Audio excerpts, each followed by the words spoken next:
Hi, and thanks for logging on to the Daily Dvar. And here's a brand new halacha for you, and it's for Tuesday, the 15th day of March. Here we go. Whenever the Megillah is read in front of a congregation, the halacha, well, let me backstep for a second. You probably all know that a Megillah is written on a parchment, and the parchment is contained in something that you roll up. That's the best way to contain a parchment.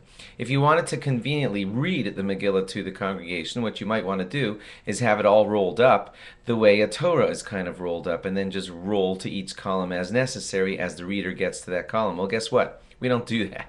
That is not the way a Megillah is read in front of a congregation. What they do is they unroll the entire Megillah and they fold it up over and over and over, such that a couple of columns are open in front of the reader at all times.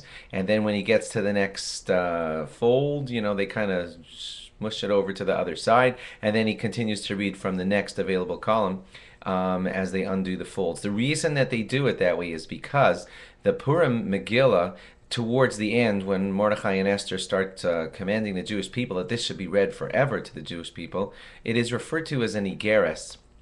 An Igeris is a letter, and a letter is often folded up, and therefore it's because this Megillah is referred to as an Igeris. When we read it to the community, we read it in Igeris form, in a letter form, and therefore it's all folded up. It might look kind of awkward to you. You might even hear them stop in the middle once in a while just to unfold to the next spot, but that's the way it's supposed to be.